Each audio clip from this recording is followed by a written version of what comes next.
is where I'm looking for you to make a connection between a couple of concepts.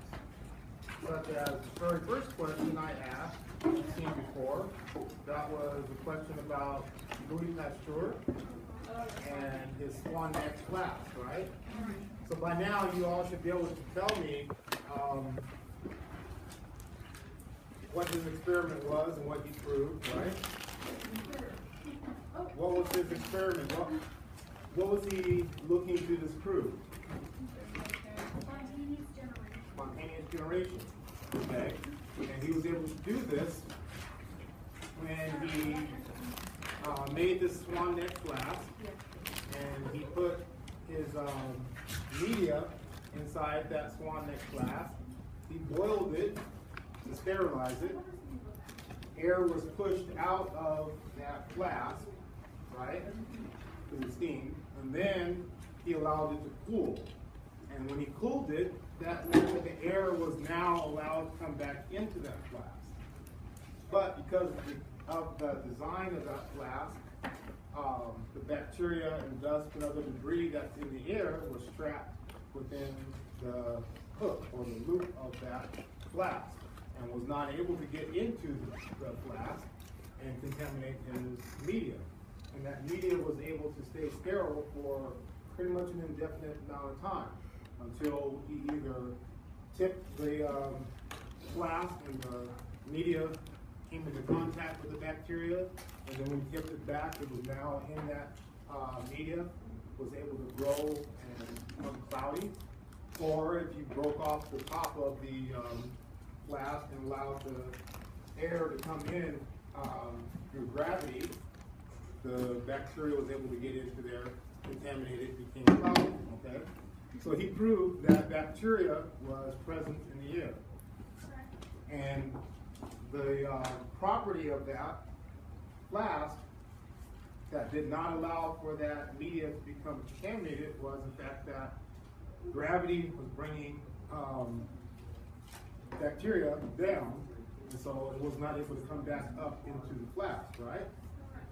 So the second part of that question is, I will ask, what do we use in the lab? Wait, so the first part is just explaining his Yeah. Okay. Okay.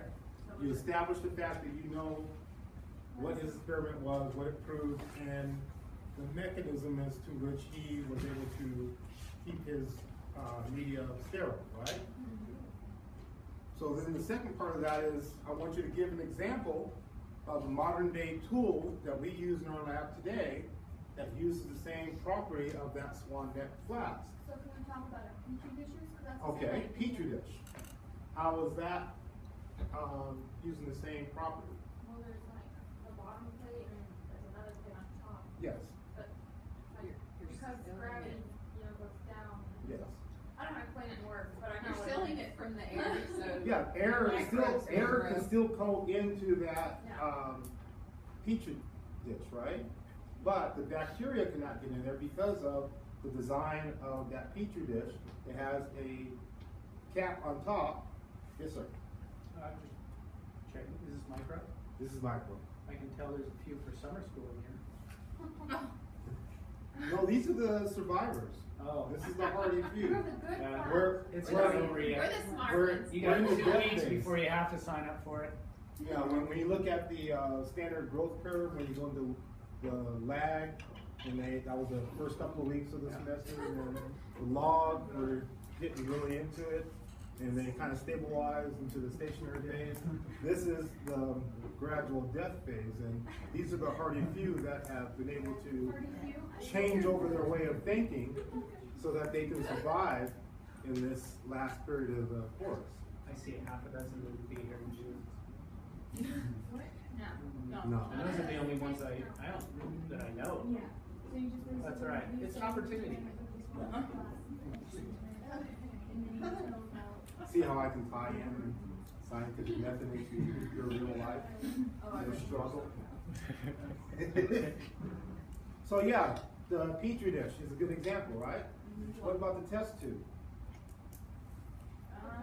You No. cap Oh, it, yeah, you put the seal cap. it. It has a cap on it, allows air to go in, but bacteria cannot climb up through there and get into there.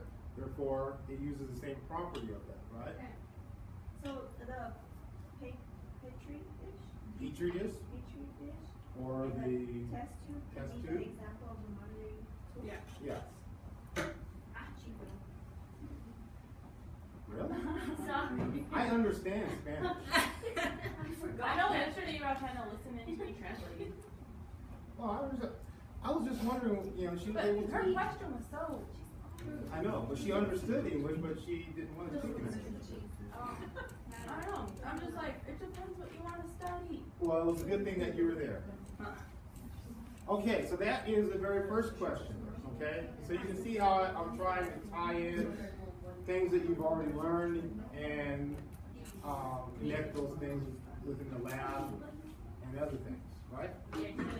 So, that moves on to the second question. Second question deals with Koch's postulates. Koch's postulates helped us to understand the cause of disease, right? So, can you explain to me what Koch did? Yes? Okay. We have her like the bacteria resistance and that kind of help you. Okay, yeah, he was actually looking at anthrax. That's what he was dealing with. And he had sheep that were sick with anthrax, and they were dying. And so he borrowed his little kid's rabbit. True story, he Oh, did. he was the one that was killing all Killing, yeah. of. He was a serial killer of pets. And but okay, so sheep were infected with anthrax. And so he took a sample from the sheep and he injected it into his kid's rabbit. And what happened to the rabbit? He died. It died. But before that, he had taken the sample from the sheep and he observed it under the microscope and he saw what type of bacteria it was.